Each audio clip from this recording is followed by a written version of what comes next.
Today's episode is brought to you by Patreon. If you're interested in supporting the show, go to patreon.com/JoshuaVelas and become a $2 backer today and get early access to the new episodes. I'll be leaving a link in the description down below, but for now, on to today's episode.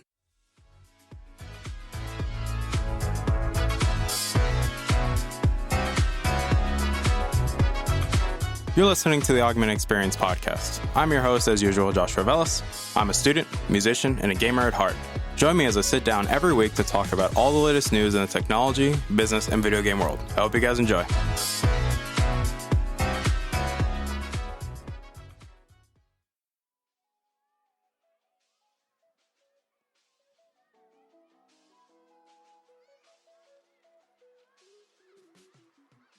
All right, everybody, welcome back to the show. My name is Joshua Velas. I am your host as usual, and welcome back to the show. Today is the Wednesday episode. Obviously, as based on the polls, there will be 2 episodes this week, so keep your eyes peeled for that on Friday.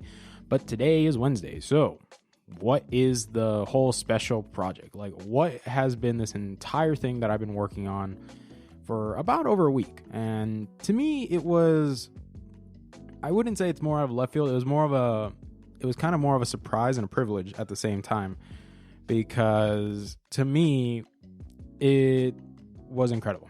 It was a huge, I'd say, privilege and honor to work on this special project and do what I did and gather all the data that I did.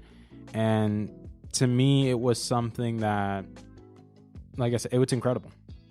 So what actually was it? Like, what was I doing? Like, how did this all play out? And, give the details on it. So what happened was, it was like during one of the episodes I did with Juan, where he asked me, hey, after we were done talking, he asked me, hey, would you be interested in doing tech reviews? And I said, yeah, I would. That's something like I'd be interested in. It's something I always thought about, because he asked me like, do you ever want to delve into that realm of doing tech reviews, or do you just want to stick to tech commentary or just commentary in general?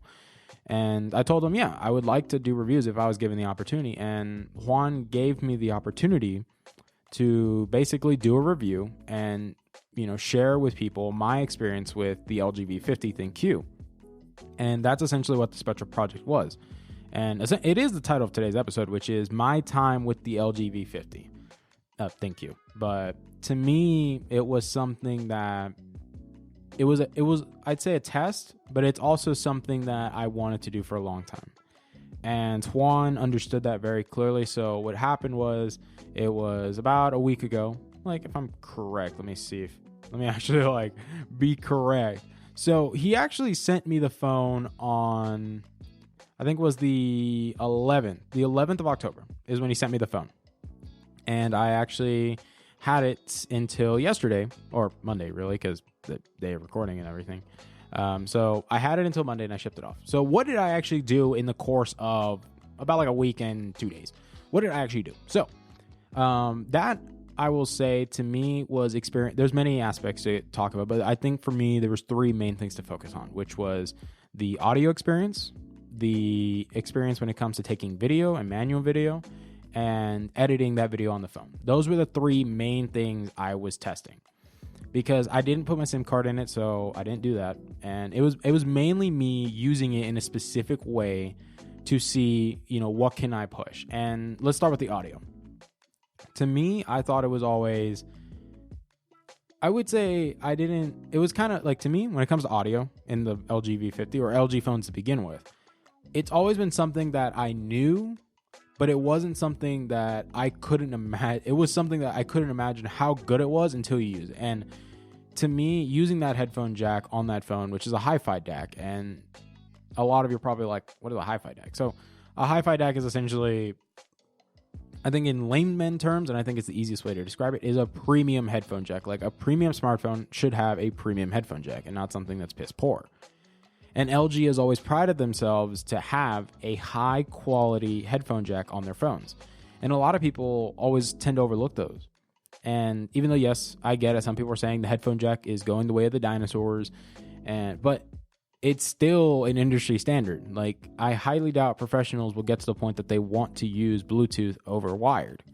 And there's a reason that's the case is, well, besides battery on Bluetooth headphones and besides like durability and signal and like your quality of the, like, your sound quality of your headphones is very dependent on how much you spend.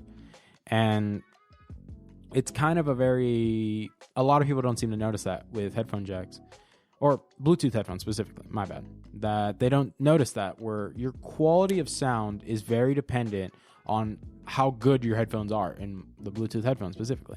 With, normal headphones that have an aux and everything, like have a 3.5 millimeter, and you get what I'm saying.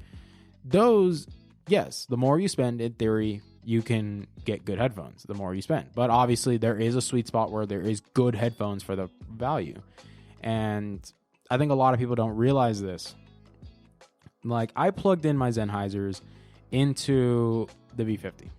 My Sennheisers are 64 ohms of impedance, which is fairly high, but not too high. I'd say it's definitely above, it is definitely above my Audio-Technica M50Xs, which are like 30, I think it's 36 ohms of impedance, I think somewhere in that range. I may not be correct, because that's what I saw when I looked it up. Like, this is when I first bought them. But my Sennheisers are 64 ohms of impedance, because they're written on them. And I always use my Sennheisers to specifically track audio when I'm recording or when I'm mixing on the computer.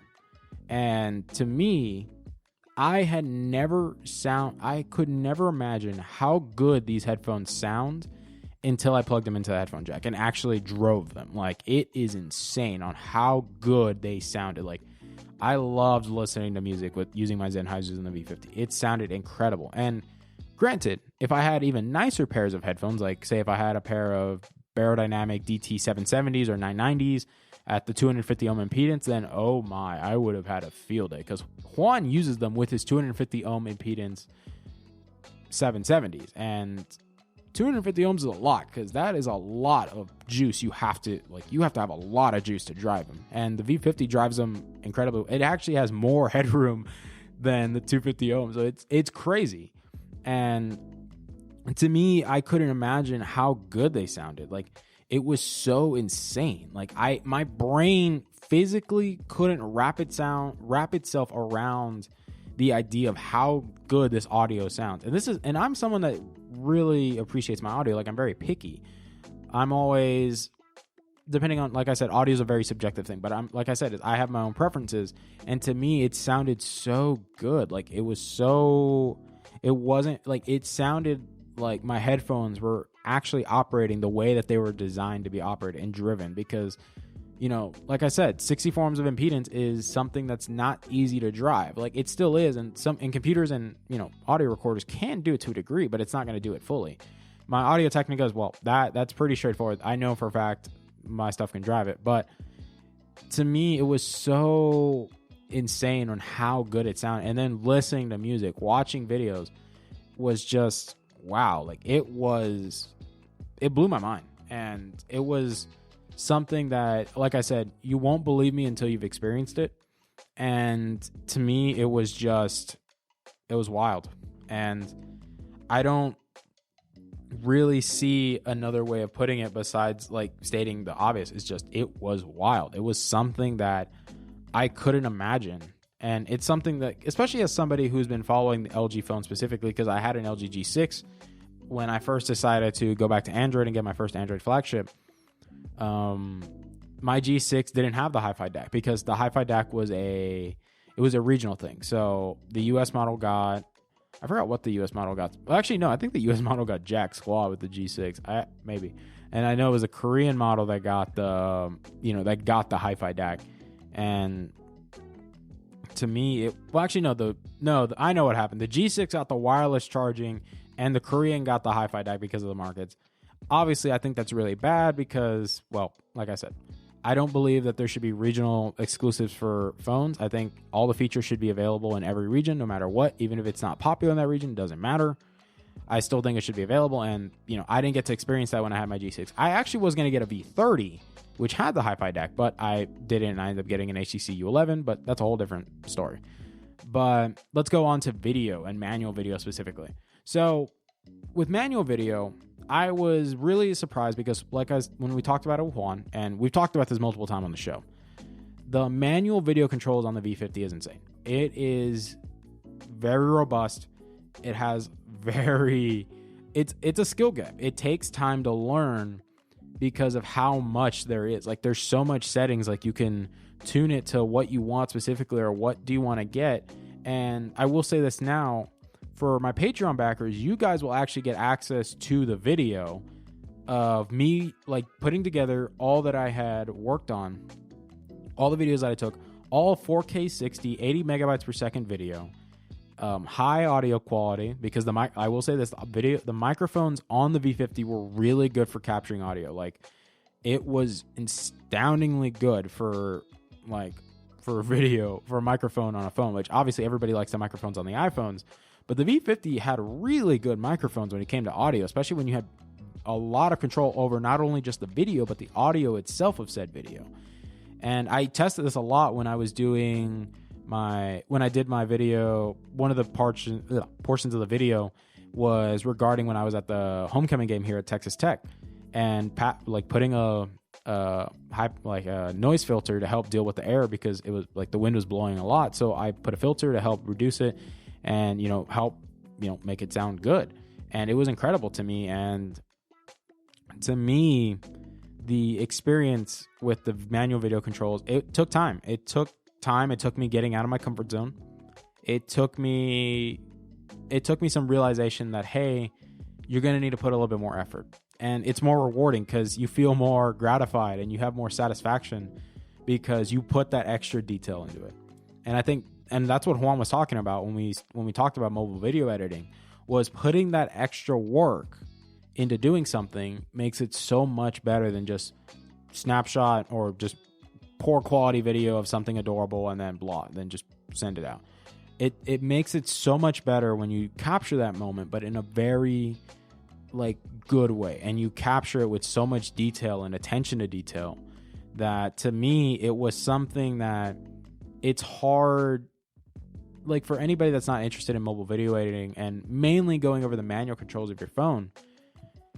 It's something incredible. And I'll be honest with you guys, that's how I was. I was always somebody that didn't really care about the manual controls. To me, what I cared about most was, can I get a good snap and go?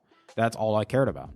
And obviously now I'm more conscious about that, because now I feel more comfortable working with the manual controls and working with it to help get the most out of my phone. Because like I said, the automatic mode, there's a reason it's automatic, because it's all an algorithm. It's an algorithm that's generating the best possible outcome for this picture. And, sometimes, it doesn't come out good. So that's why I always say, to me, the manual mode, and I still recommend this to anybody. If you have a modern flagship phone that has a manual mode, try it out. Try actually using the manual mode to capture photos. And if it has manual video, great, try it out. And it's something that was, to me, it was something that was incredible. And one thing I also say about the video too was how steady it was. And this is crazy, because nowadays you see how this is a selling point for most modern flagships, is the steadiness of the video, which Samsung with their steady video, iPhones obviously are known for their stability on video. And the LG V50 had really good stability for video. If you look at a lot of video, besides me moving my hand or walking, the stability was really good. It was really good, overall. I didn't have any issues where hard janking or anything. It was very smooth. It was very balanced. To me, it surprised me, because I didn't expect that. I normally expect other phones, especially when we're talking about later this week, the Pixels, that we have a very interesting thing where it's LG is doing all this and they're still going unnoticed. And that's kind of a reason why I liked doing this project, because it was not only refreshing, but it also helps my listeners understand, where I'm coming from, and, help inform me. And that's important, because I want to be informed. I want to be knowledgeable about what I'm talking about. So when I share it with you guys, I'm giving you all the information that I have learned, share my sources, let you come to your conclusions, and let you do your own homework about stuff. And to me, this experience with the V50, in terms of the manual video controls, working on video on the phone, and a lot, I'm being honest with you guys, the videos were really nice. I loved how they sounded. Some of them included some practice from Redeemer. You'll see why the microphones were good. You'll see some of the band performances in there. You'll see why the microphones were good. And the video, like I said, is all 4K 60. Beautiful 4K 60. It looks great. High bit rate as well. Let's keep that in mind. It's not a low bit rate. It's a high bit rate at 80 megabytes per second. So this is a high quality 4K 60 video. This is a UHD high bitrate video, and it looks gorgeous. Like, now I will say this, you will be bottlenecked if you don't have a 4K display, but it still will look really good. It's still going to look really good. So I'll say that now.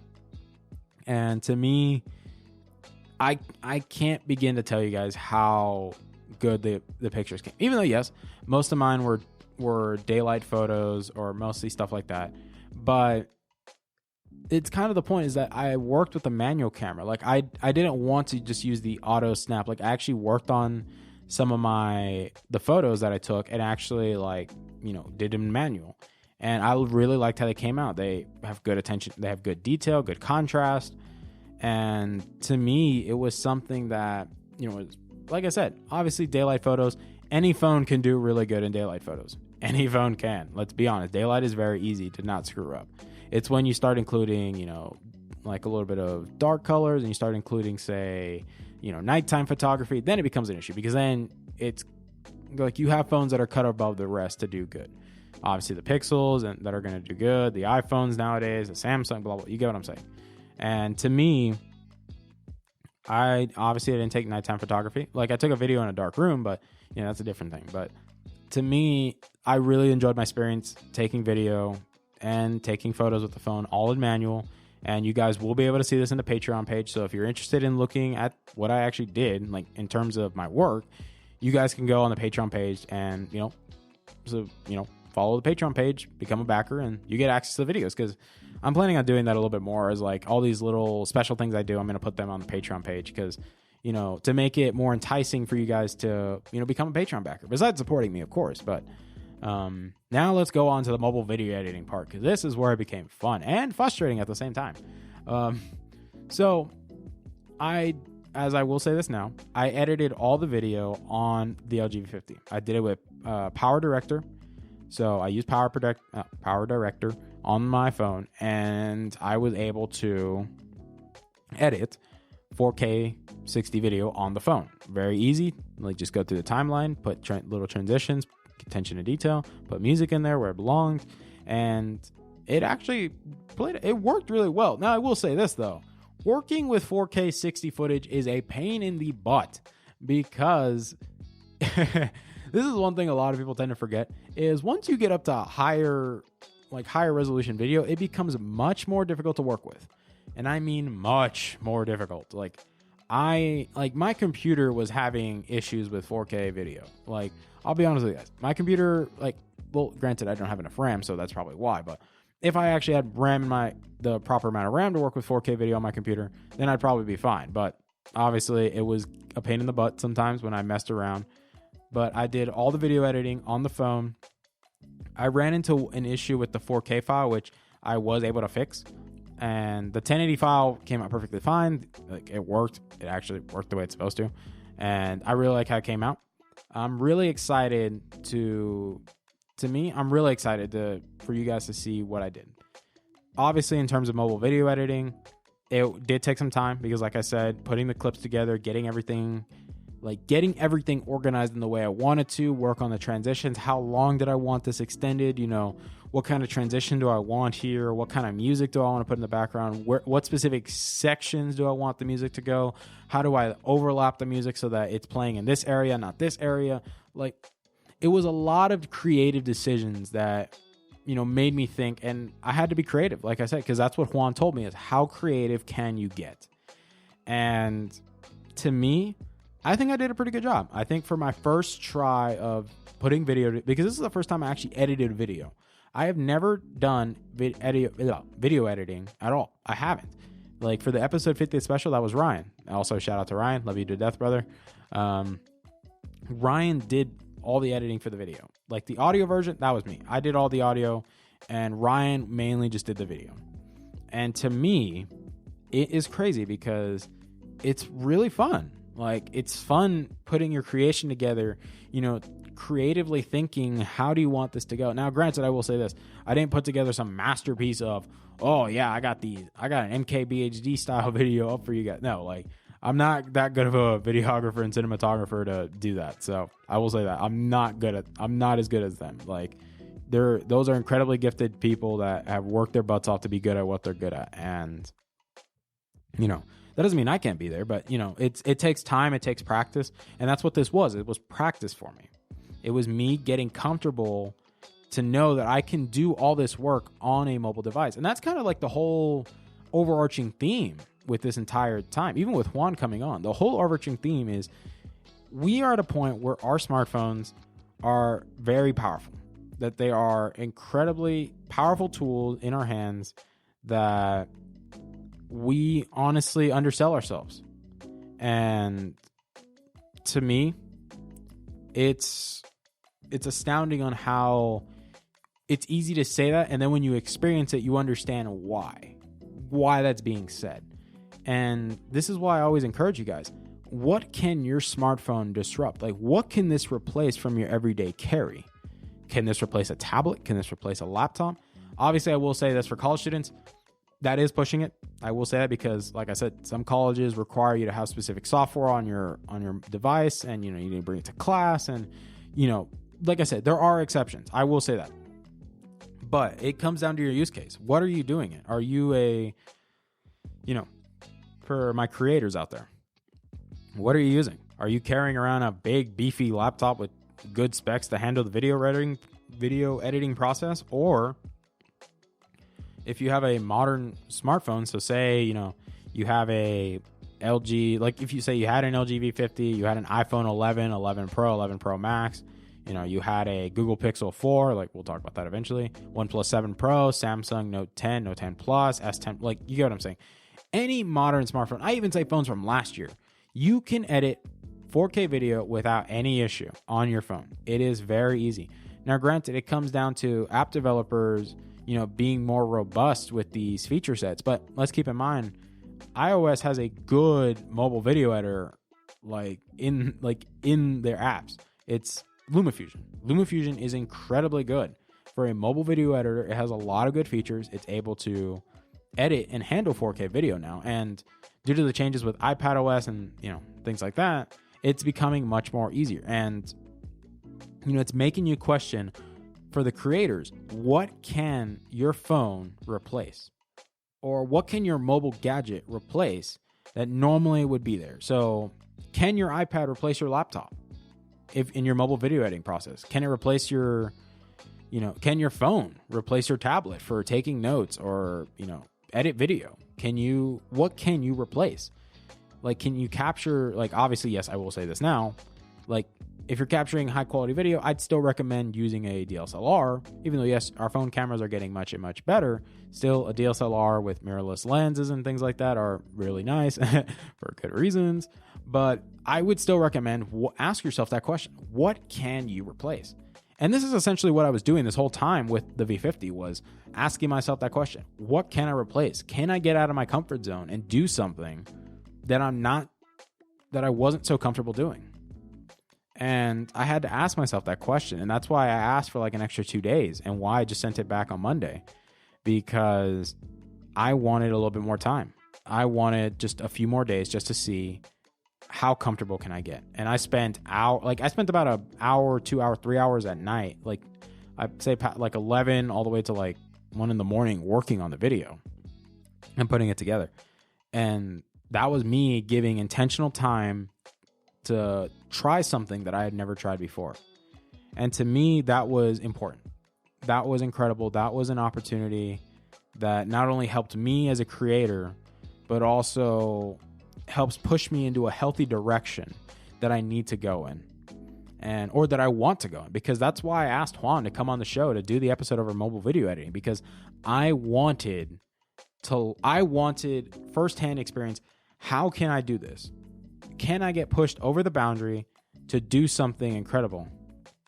And to me, that's something that I can't get out of my head. I can't. And that to me was something that I will never forget. I'm not going to forget this experience. I thanked Juan incredibly for this opportunity because to me, this was, I'd say, my big break. This was something that helped get me out of my comfort zone and, you know, gave me a push. Essentially, somebody gave me the tools and then, you know, was like, here, what can you do? You know, and like I said, I tell my engineers this for people listening to my show that are engineers. You should never be afraid to put your hands on something. Never be afraid. Always be willing to engage, be willing to learn, be willing to understand what is going on in front of you and work to your best of your ability to produce something. Because that's what engineers are. We're problem solvers. We can't fix problems, but we can develop, you know, possible solutions. And it takes research, it takes development, it takes asking big questions, you know, and understanding what's in front of us first before we can do anything. And I think that's what the overarching theme was with this entire experience. Is to me, all of this was incredible. I loved every minute. I thanked Juan immensely for this opportunity, and I'll thank him again on the show. I'll thank him again. He will be back on the show. I don't know when, but we'll figure out how to get him back on here because I know you guys love hearing Juan talk and just love the discussions because I know how you guys are responding. And to me, it's something that is incredible. I'm humbled. I'm flattered that you guys constantly keep coming back. You keep listening. You keep supporting me. You keep pushing me to be better, and you keep encouraging me to don't stop. I know things have been rough personally. I'm going to be honest with you guys. I'll be 100% transparent. Things have been rough. Personally, in my personal life, things have been rough. I feel like eventually I want to do a real talk when I feel comfortable to explain what's been going on. Because it's not just like, I know I already did a real talk of my personal life, but I'd say this real talk will be over the thing I was mentioning in that episode where what's going on. And to me, doing this show, you know, focusing on my class, having my friends there is something that's keeping me grounded. It's keeping me rooted, even though, yes, it is hard. I'm telling you this right now. It's hard. Like, it's hard, guys. But I'm pushing through, and by the grace of God, you know, everything will work out because I would say it's part of his plan. It's a lesson that I have to learn that will make me better. And to me, this is a blessing because all of this has been a blessing. He continually blesses me. He continues to open doors and opportunities for me. And to me, it's incredible. You know, I know obviously when you guys are hearing this episode, I would have already done my CA interview to be a community advisor for my dorm. And I'm really excited. This is something I've been waiting for a long time. I've been waiting for this opportunity for a while now, and I'm excited. And obviously you guys will know how it goes because, you know, by the time this episode comes out, you guys will already know how it goes out or how it plays out. But I'm really excited. I hope you guys, you know, keep me in your thoughts and prayers, you know, keep thinking about me, like keep supporting the show. It really means a lot to me because, like I said, even though I got all this personal stuff going on, doing this is something that I love. It is something that puts a smile on my face because it makes me express the creativity that's in my head and do something incredible and share the knowledge that's in my head. Even though some people always say, like, Josh, you know, the stuff in your head scares people away. And I'm like, not really. I don't, you know, some obviously different contexts, you know, but to me, it's something incredible because there's people that want to know my take on something. They want to know my insight because you guys keep coming back. Like, we're already pushing over 100 listeners, guys. Like, I think, like, if based on the numbers and everything, like, we're pushing over 100 and we're probably close to 200 now. 200 active listeners. That is astounding that you guys keep listening and we have that many active listeners. And I really appreciate you guys so much. To me, you guys mean the world to me. Thank you, Juan, for the opportunity to share, not only to work on this special project, but, you know, to give me something to talk about, to share with my listeners, to share my experiences, and, you know, to give me an opportunity that I never could have imagined happening at this early in the show. And to me, I hope you guys really enjoy. I hope you guys enjoy the video. If you're a Patreon backer, enjoy the video I put together. I may consider putting it on YouTube depending on what happens, but, you know, but I want to keep this as a Patreon thing because I want to have something special for the Patreon backers to make them feel special, because you got to make them feel special because, you know, they're the ones financially supporting the show. But if you guys are interested in supporting the show, please click on the link for my Patreon page. Please become a $2 backer. You'll get early access to new episodes, and then obviously all the little extra goodies going on that I'm working on. But I hope you guys enjoyed today's episode. I love you guys to death. I hope you guys know that and understand that very clearly from the bottom of my heart. I love you guys to death. You guys mean the world to me, and I thank you guys so much for all your love and support. I really do. And I hope you guys enjoy, and I'll see you guys Friday. Bye, guys.